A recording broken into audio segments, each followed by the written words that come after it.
Hello, everyone, for lecture 3 of lesson 29. And we are picking up where we left off with this understanding that the period of the civil wars was incredibly traumatic for most Romans. This is bloodshed in the streets, and lots of suffering. And so we are starting to think about how to get a good sense of what this was actually like, how this went down.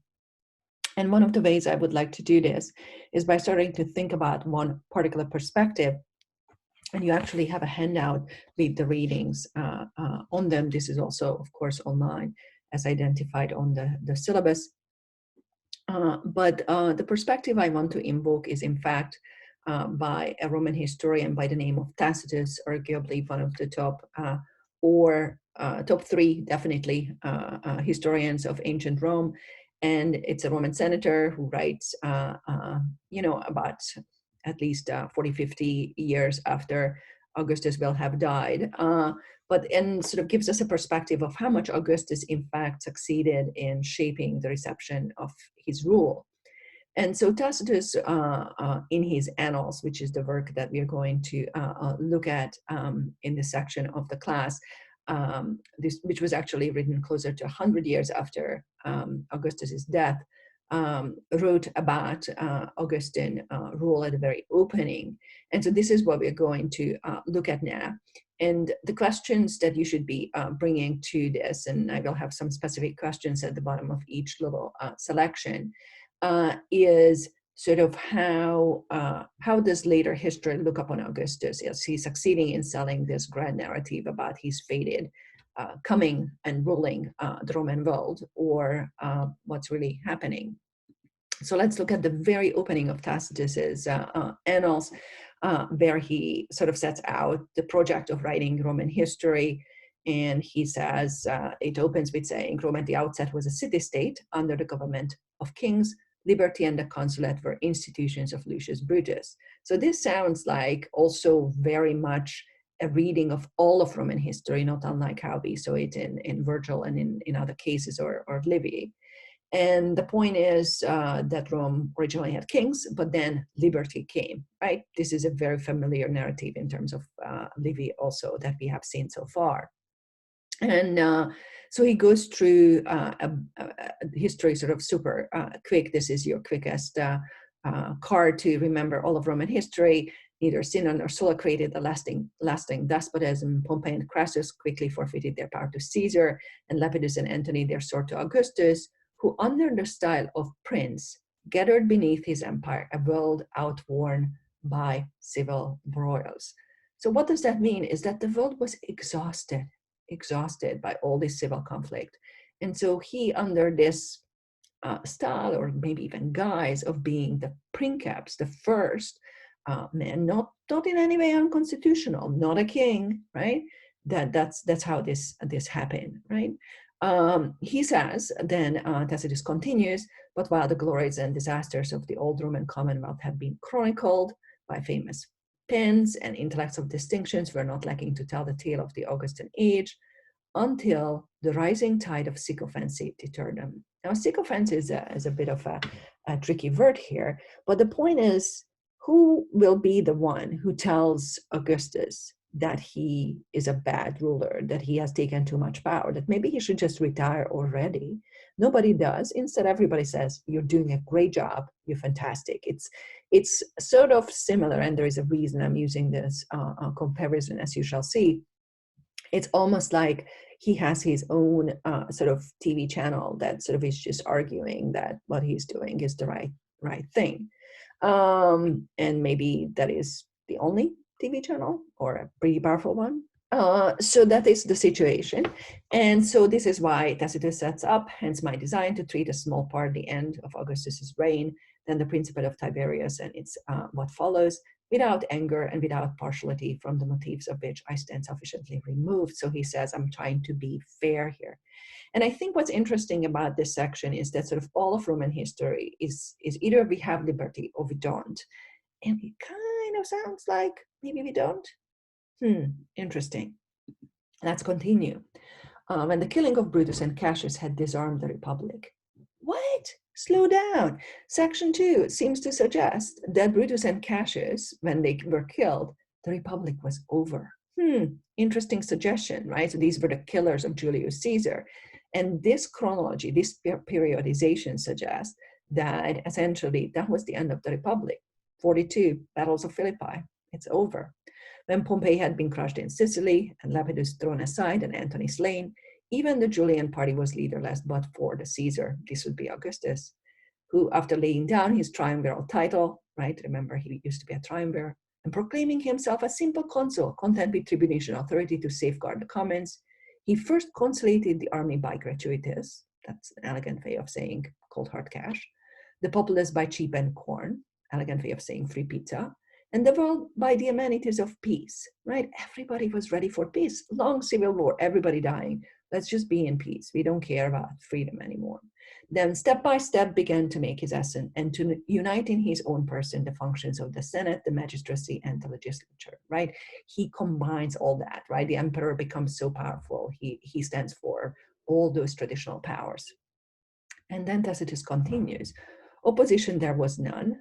The boldest spirits had succumbed on stricken fields or by proscription lists, while the rest of the nobility found a cheerful acceptance of slavery the smoothest route to wealth and office, and as they had thriven on revolution, stood now for the new order and safety in preference to the old order and adventure.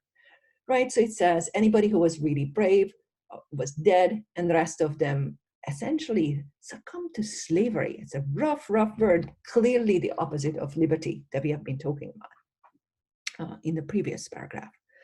So nor was the state of affairs unpopular in the provinces, and so everything, was just wildly accepted. Notice how he goes through the army, the populace, the world, the provinces. So everybody essentially makes their own peace with Augustus, and they have something to get out of this, right? So that might be a good thing for us to think about, right? Everybody gets something out of this. So then we move a little bit to the final years of Augustan rule, which is what we are also starting to reach in our chronology. And it is there is a discussion of how Augustus is trying to find an heir, and the person who is identified here as the heir is called Nero. This is not the Emperor Nero. There will be more on this soon, but the Emperor Tiberius. But the point is that he's trying to find an heir to take the whole package of rule, right, from him. So there's not going to be a return of the Republic, right? So let's see. War at this time, so about halfway down, was none except an outstanding campaign against the Germans. You remember this. And waged more to redeem the prestige lost by Varus in Germany and his army than from any wish to extend the empire or with any prospect of an adequate recompense. They didn't really want to expand the empire. I thought that was the Roman job. At home, all was calm. The officials carried the old names. The younger men had been born after the victory of Actium. Most even of the elder generation during the civil wars. Few indeed were left who had seen the Republic. Wow, that's what we call a burn, right? Nobody remembers the Republic and what freedom was like, right? Many people are too young to remember, and the things seem not to have changed. There are still consuls. Maybe it's still the Republic, except we know that's not what Tacitus is implying, right? It was thus an altered world, and of the old unspoiled Roman character, not a trace lingered. Pretty cold, right? It was over. So in sections 9 and 10, then Tacitus continues to look at two perspectives on Augustan rule. And among men of intelligence, Augustus's career was praised or arraigned from varying points of view, according to some. This is view 1 in section 9. Filial duty and the needs of a country, which at the time had no room for law, had driven him to the weapons of civil strife, weapons which could not either be forged or wielded with clean hands. So the point is, it was kind of dirty in the beginning, but he kind of had to. When Lepidus grew old and indolent and Antony succumbed to his vices, the sole remedy for his distracted country was government by one man. Sole remedy, right? He kind of had to do it. Yet he organized the state not by instituting a monarchy or a dictatorship, but by creating the title of the first citizen. The empire had been fenced by the ocean or distant rivers, the legions, the provinces, the fleets, the whole administration had been centralized. There had been law for the Roman citizen, respect for the allied communities, and the capital itself had been embellished with remarkable splendor. Very few situations had been treated by force, and then only in the interest of general tranquility. So this is what I would call a positive assessment. Things were rough in the beginning, but then everything was so rough. This was the best solution, and now everything is at peace. And let's just chill out. He's not going to use too much force against us unless there is some major crisis. Let's look at section 10, where we are going to get the opposing view. So what people could say.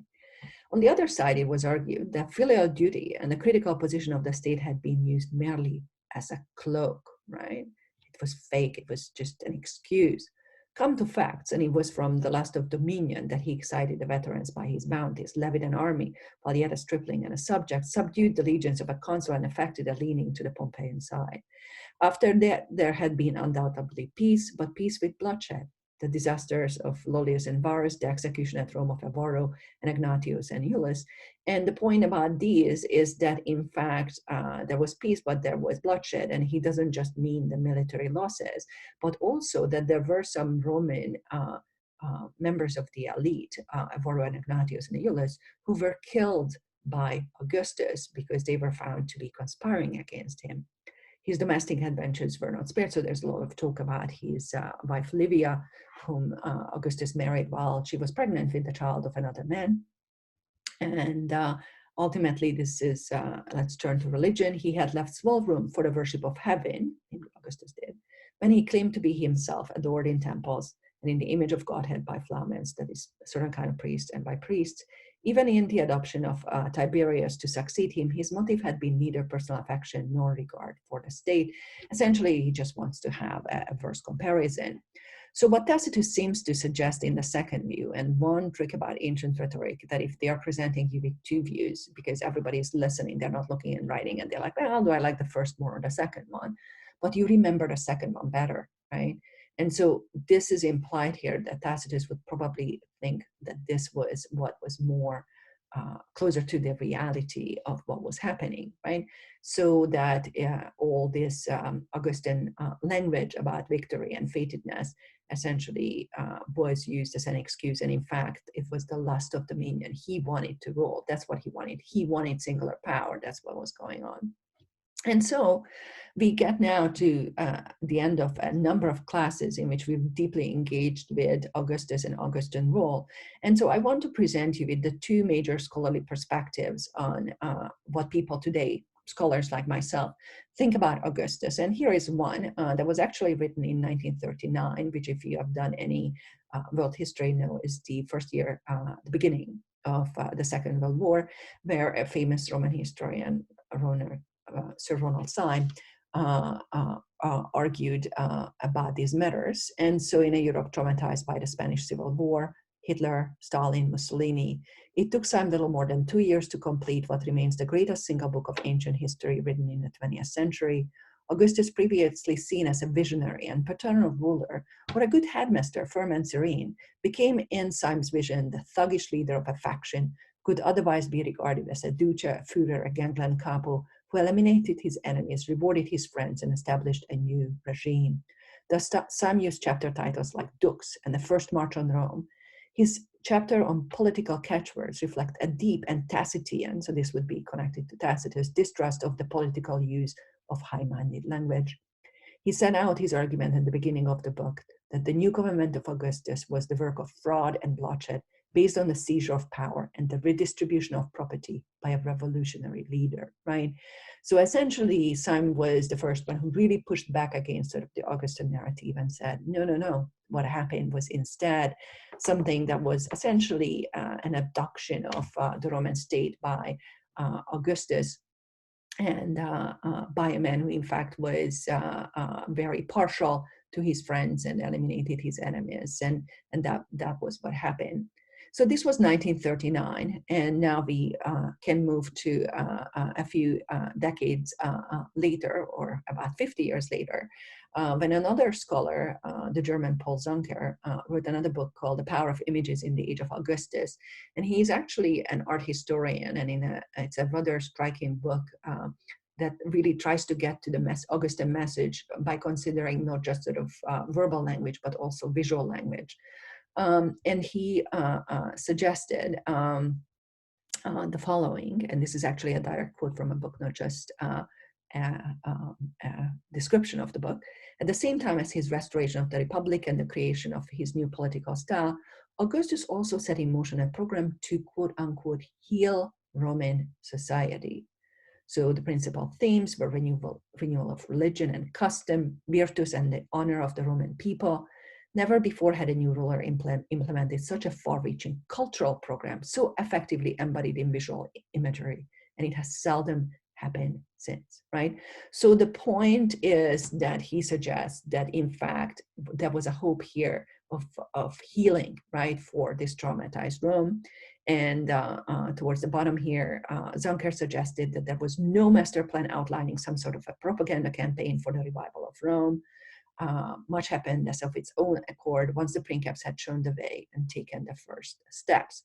So this is obviously a much more favorable view, and because it's not because I'm presenting it second, I'm not Tacitus, but it's still one that's quite popular today, except that in recent years, there has been some concern, especially among readers of Virgil and scholars working on Virgil, to really ask questions like, so all this Virgil stuff, all this Aeneid we have been reading, is Virgil pro-Augustus or anti-Augustus? Where does he stand? And so people have been thinking about this for some time, and quite a few people today would say that is the wrong question to ask, right? And here is why. Because in fact, the way Augustus sort of shows the way and takes the first steps does something different than just present one version of one possible interpretation, right? And so the last scholar I wish to evoke today, and I'm very much trying to show you here sort of different scholarly perspectives, but this is one I'm sort of quite favorable with. And this is actually an article that you can Google and read for yourself. It's freely available on the web by a scholar in Britain, Elena Giusti, who wrote an article called "Did Somebody Say Augustan Totalitarianism?" And it picks up on an old article by a person called Kennedy, not related to American presidents, who said, you know, it's maybe a problem. We shouldn't be reading this text as either Augustan or anti-Augustan. That's a wrong reading of Virgil. But instead, Giusti evokes Hannah Arendt. And this is sort of very important as a perspective for us as we think about Augustan rule. And Hannah Arendt was a 20th century thinker who talked about totalitarianism. And you can probably at this point Google what totalitarianism is. It's a kind of all-encompassing ideology in which everything sort of already has its place in a set of meanings. So what do I mean by this?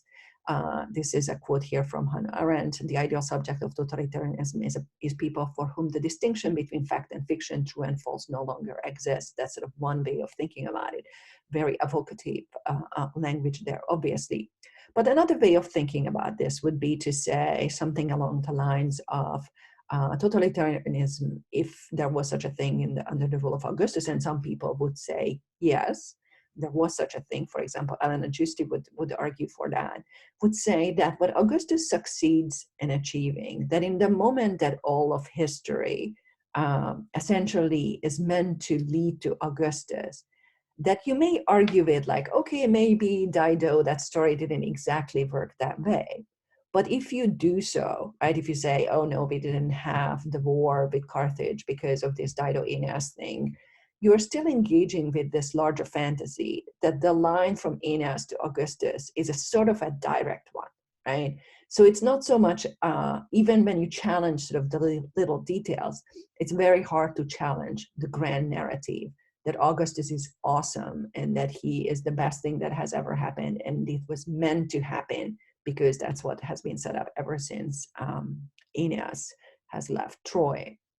So this is where I want to end. I don't want to convince you one way or another to read Virgil's Aeneid as a totalitarian text. But I think that I do believe, and that sort of is my scholarly perspective on this, that there is something that happens in the long years of civil wars and suffering that leads to a sort of acceptance among the Romans of a rule by emperors, which will be far from friendly, especially to those who might want to challenge it. And so it is no democracy under the Roman emperors.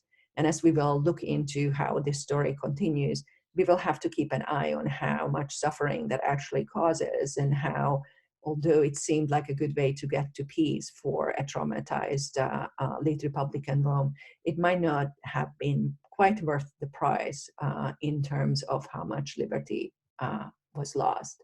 So that's the end of lesson 29. Thank you.